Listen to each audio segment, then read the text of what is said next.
2023년 9월 첫째 주인 오늘은 지난 한 주간 호주에서 가장 이슈가 됐던 뉴스를 소개해 드리도록 하겠습니다. MK의 시든입니다. 한 주간 이슈가 된 소식은 호주 연방의회 보이스 국민투표가 10월 14일로 확정된 소식과 물가 상승률이 둔화되며 7월 소비자 물가지수가 4.9%를 기록한 소식, 세대 간 보고서를 통해 호주 생산성 저하가 문제가 된 가운데 이민을 통해 이를 해결해야 한다는 목소리가 커지고 있는 소식을 전해드립니다. 호주 연방의회 보이스 국민투표가 10월 14일로 확정되며 마지막 국민투표가 실시된 지 24년 만에 국민투표가 열리게 됐습니다. 호주 선거위원회는 국민투표가 열리는 10월 14일에 임시근로자 최대 10만 명을 고용할 예정으로 이번 국민투표에서는 연방 총선과 비슷한 4억 5천만 달러의 비용이 소요될 것으로 예상됩니다. 국민투표에서는 원주민에게 영향을 미치는 문제에 대해서 정부에 조언을 할 수 있는 원주민 기관을 헌법에 명시할지 여부를 묻게 되는데요. 질문은 제한된 법규, 호주의 첫 주민들을 인정하기 위한 원주민 및 토레스 해협군도 민 보이스 설립에 대한 헌법 개정, 이 개정안에 찬성하십니까? 입니다. 해당 질문에 대해 투표용지에 영어로 yes 혹은 no를 기입해야 합니다. 투표 자격이 있는 18세 이상 호주 시민권자라면 투표는 의무사항인데요. 투표에 참여하지 않으면 벌금을 물을 수 있습니다.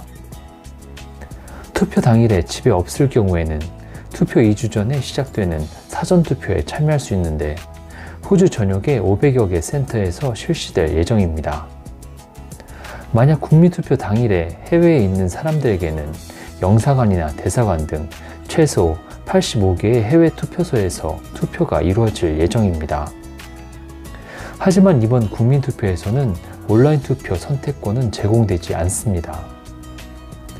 법 개정의 구속력이 있는 국민투표는 단순히 국민 의사를 묻는 주민투표와 달리 이중 과반수 원칙이 적용됩니다.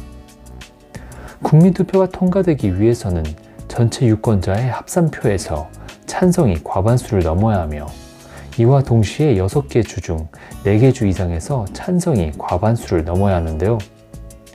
국민투표가 통과되기 어려운 매우 높은 기준을 가지고 있기 때문에 호주 역사상 총 44번의 국민투표가 실시됐지만 성공한 적은 단 8번 뿐이었습니다. 한편 국민투표 캠페인의 찬성 측과 반대 측 모두 타스메니아, 남호주주의 주요 격전지에 집중하고 있는데요. 이 같은 상황을 반영하듯 알바니지 연방 총리 역시 아들레이드에서 국민투표 날짜를 발표했습니다. 여론조사에 따르면 서호주와 퀸즐랜드에서 반대가 승리할 것으로 예상되기 때문에 남호주 또는 타스메니아에서만 반대표를 얻게 된다면 통과가 어려운 상황입니다. 물가 상승률이 둔화세를 보이고 있지만 생활비 압박 문제가 해소되는 데는 시간이 걸릴 것이라는 전망이 나왔습니다. 호주 통계청은 7월까지 12개월 동안 소비자 물가지수가 4.9% 상승했다고 밝혔는데요. 이는 전문가들 예상치였던 5.2%에 못 미치는 숫자입니다.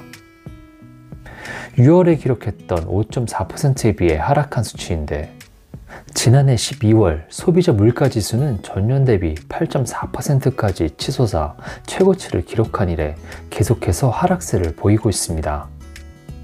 7월 물가 상승에 가장 큰 영향을 미친 것은 주택 가격으로 7.3% 상승했는데요. 하지만 주택가격 역시 6월에는 7.4%에 비해 소폭 하락한 수치입니다.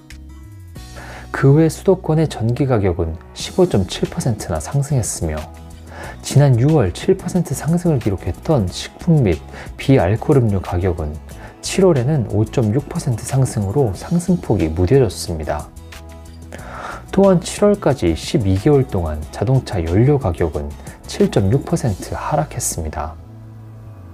전문가들은 인플레이션 완화가 긍정적인 소식이긴 하지만 생활비 위기 종식을 축하하기에는 너무 이르다고 말하며 호주 중앙은행이 금리를 낮출 것으로 예상하면서도 조만간 이루어지지는 않을 것으로 예측했습니다.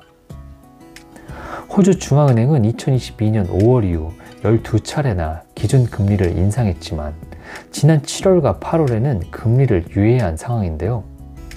당분간은 호주에서 금리가 오르지 않을 것이고 인플레이션은 계속 낮아질 것으로 전망되면서도 금리에 완전한 영향이 미치기까지는 시간이 걸릴 수도 있다는 추측입니다.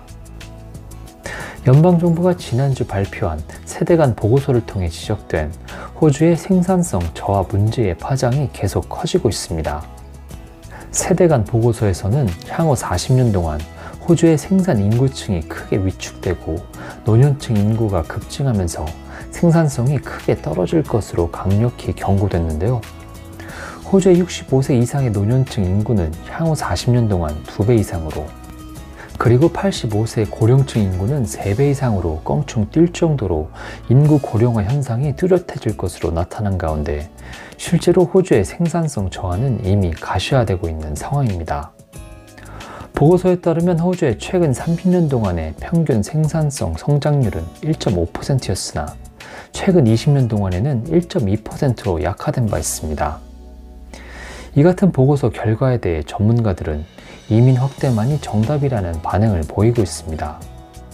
즉 40년 안에 호주의 인구의 급속한 고령화 현상은 당장 생산성 인구 감소와 직결된다는 점에서 젊은 이민자들의 호주 정착 문호를 확대해야 한다는 주장인 것인데요. 급격한 생산 인구 감소 상황에서 이민 문호를 확대하지 않으면 젊은 층에 심각한 부담을 떠안기는 결과를 초래할 것으로 경고되고 있습니다.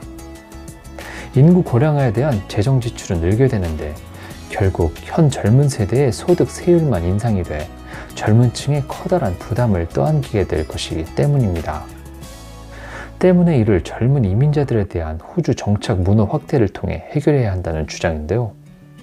호주에 정착하는 대다수의 이민자들은 젊은 층으로 해외 유학생이나 기술 이민자 혹은 호주인의 배우자들인데 이들은 호주에서 30년, 40년가량 노동력을 제공하게 되어 이를 통해 호주의 고령화 속도를 둔화시킬 수 있다고 밝혔습니다.